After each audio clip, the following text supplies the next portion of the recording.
Hello, আসসালামু আলাইকুম ওয়া রাহমাতুল্লাহি ওয়া বারাকাতু। তারেক রহমান স্পিকিং। আপনি কে বলছেন? দয়া করে পরিচয় দিয়ে তারপর কথা বলুন। ওয়ালাইকুম আসসালাম ওয়া রাহমাতুল্লাহি ওয়া বারাকাতুহু।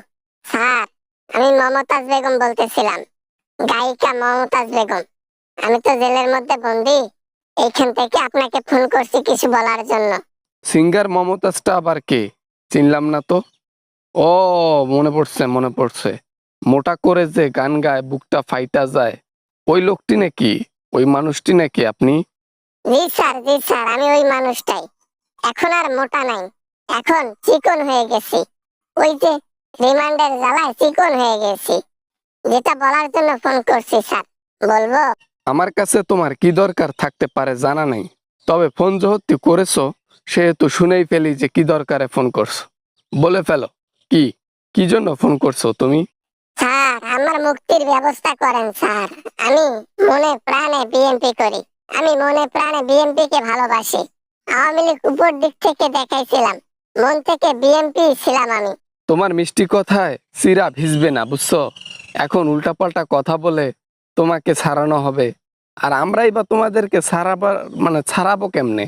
আমরা কি প্রশাসনের লোক নাকি সরকার? না স্যার, আপনারা রিকোয়েস্ট করলে যদি আমাকে না ছাড়ে তারপরও আমাকে একটু শাস্তি কম দেবে, কিন্তু এখন যে রিমান্ডের শাস্তি, এটা তো নেওয়াই যাচ্ছে না স্যার। তাই আপনাকে ফোন করে রিকোয়েস্ট করা। অপরাধীর শাস্তি তো মেনে নিতেই হবে। তোমরা যখন ক্ষমতায় ছিলা, নিরপরাধ মানুষকে ধরে ধরে শাস্তি দিয়েছিলা, মানে তোমার নেত্রী দিয়েছিল, মানে তোমরাই দিয়েছিলা। ভুলে গেছো সব? কিচ্ছু ভুলি নাই স্যার, কিচ্ছু ভুলি নাই। সবকিছু মনে আছে, কিন্তু সবকিছুর পিছনে এটাও ভাবতে হবে যে আমরা কখনোই ছিলাম না। সবকিছুর পিছনে হাসিনা ছিল, ওই হাসিনাই সবকিছু করছে। হাসিনা করুক বা অন্য কেউ, করছে তো আওয়ামী লীগ। আওয়ামী লীগের যারা লোক, যারা এমপি, যারা নেতা, প্রত্যেকটাই দোষী। তাই প্রত্যেকটাকে আইনের আওতায় নেওয়া হয়েছে এবং তাদের বিচার করা হচ্ছে। শুধু মেন যে নেত্রী আছে, সে পালিয়ে গিয়ে দিল্লিতে উঠেছে, তবে খুব শীঘ্রই তারও বিচার এই দেশের মাটিতে হবে ইনশাল্লাহ। আমরা এখন মনে প্রাণে চাই যে হাসিনা ধরা খাক, আমাদের মতো তারও পিছনে ডিম যাক, কিন্তু সে তো আর ধরা খাচ্ছে না। এখন কি করব বলেন স্যার? তার নির্দেশে সবকিছু করতাম। আলতু ফালতু কথা বাদ দাও, বুঝছো? ফোনটা রেখে দাও। তোমার আলতু ফালতু কথা শোনার টাইম নেই আমার। দুনিয়ার আজাইরা। আর আমার নাম্বার তোমাকে কে দিল? কোথা থেকে পাইছো আমার নাম্বার?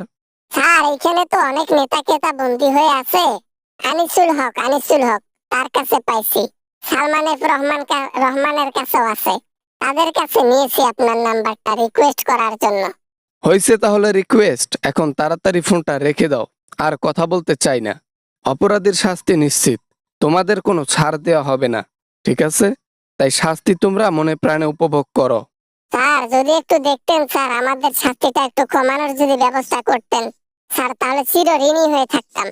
দরকার পড়লে আপনাকে 1000 কোটি টাকা দেব, তারপরও যদি একটু রিকোয়েস্ট করতেন। অসৎ পথের টাকা ইনকাম করা, টাকার লোভ দেখাও। আরে, জনগণকে মাইরা খাইয়া তোমরা করছো টাকার পাহাড়, আর সেই টাকা দিয়ে কিনবা তোমরা ভালো নেতার বাহার। গুড বাই, ফোনটা রেখে দিলাম।